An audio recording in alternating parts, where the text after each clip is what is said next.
The first time the police cruiser rolled up my driveway, I thought they had the wrong house. The second time, I saw my neighbor, Karen, standing on her immaculate lawn, arms crossed, a smug smile on her face. "I told you he wouldn't listen," she chirped to the officer, as if I were a misbehaving child. That was the moment I realized this wasn't a mistake. It was war. She had a manicured lawn and a thirst for control that was insatiable, and my unassuming little slice of paradise was apparently her next target. I sighed, the air thick with the smell of freshly cut fescue hers. "Not mine. Mind you," and walked out to face the music. "Sir," the young officer began, "we received a complaint about a violation of the community's outdoor aesthetic regulations." My brain just short-circuited. Aesthetic regulations? I had just moved in, and the only regulation I was aware of was not accidentally mowing over the garden gnomes. The complaints came in a series of text messages at first, each one a passive-aggressive masterpiece ending with a floral emoji that felt anything but friendly. My lawn, a lush patch of green that I enjoyed letting grow just a little wilder than my neighbor's, was apparently 3/4 of an inch too tall. The noise of my power washer on a Saturday morning was excessive, even though the constant, low thrum of her own irrigation system was my daily wake-up call. I'd try to reason with her, a futile endeavor. "Look, I was just trying to clean up a bit," I'd say, leaning over the shared fence. "Don't you understand the importance of curb appeal?" She'd snap back, her voice a sharp, high-pitched jab, her eyes narrowed like a hawk looking for a mouse. I'd run a hand through my hair in frustration and walk away, the sound of her self-righteous humming following me. Each confrontation, each phone call to the authorities, chipped away at my patience. It was always a different complaint, a new, ludicrous charge, the wrong shade of stain on my deck, a mailbox that was unacceptably rustic, and even a claim that my wind chimea gift from my grandmother was a public nuisance, disrupting her afternoon meditation sessions. The chimes, a gentle, melodious thing that only sang with a stiff breeze, suddenly felt like a siren in my head, a constant reminder of her presence. One rainy Tuesday, the knock on my door was more urgent than usual. This time, it was a different officer, a seasoned veteran with tired eyes and a weary expression. "Another complaint," he said, handing me a small, folded piece of paper. The paper was an official notice from the city, prompted by Karen's relentless calls, informing me that I was in violation of several homeowners association covenants. My heart sank. How could she possibly have this kind of authority? "Honestly," the officer said, noticing the defeat in my eyes, "I've been out here so many times this month. I feel like I'm your new neighbor. This is getting ridiculous." A small flicker of hope ignited within me. "What can I do?"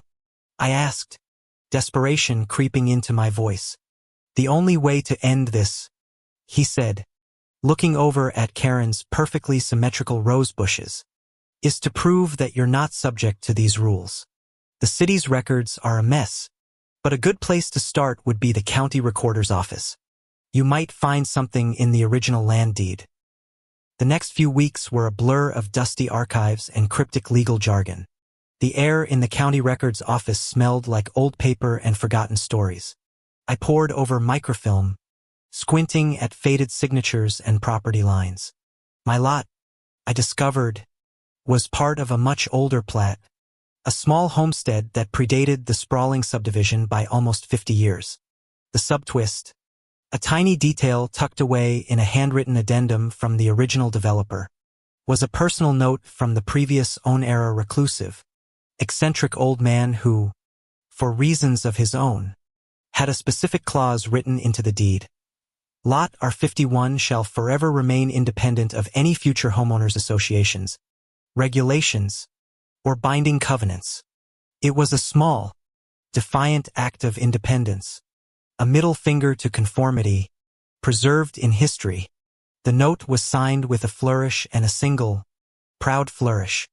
A laugh bubbled up from my chest, quiet at first, Then a full, joyous exhalation.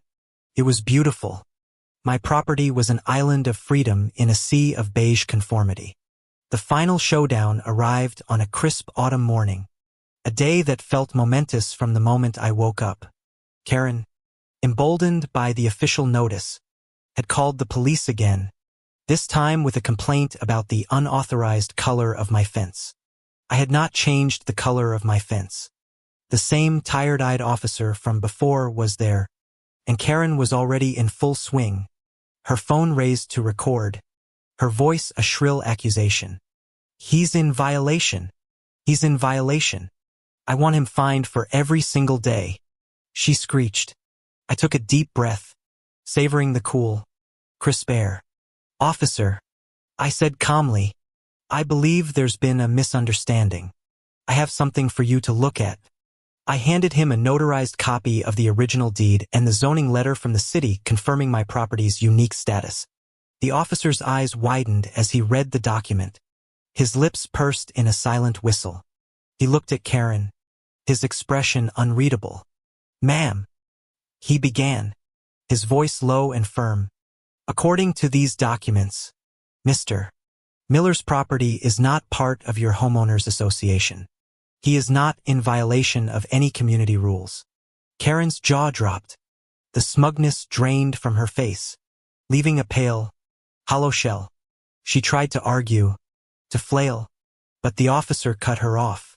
Furthermore, he added, a stern glint in his eye, the city has already been in contact with me regarding the numerous complaints you've filed.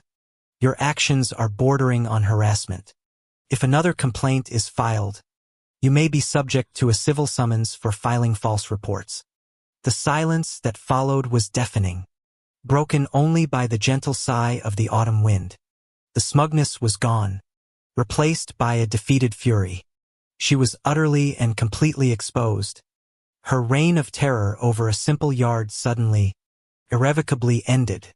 Her karma came swiftly and bitterly, not just in the form of a formal warning from the police, but from a cascade of fines from the very homeowners association she so desperately tried to enforce for the legal fees her baseless claims had cost the community. The irony was so perfect it felt like poetry. As the cruiser pulled away, I sat on my porch, listening to the blissful sound of nothing. No chimes, no power washers, no accusations, just the quiet satisfaction of a battle won, not with anger, but with truth. It was a simple, powerful lesson. Always know your rights, and sometimes, the best revenge isn't sweet at all, it's just and utterly complete.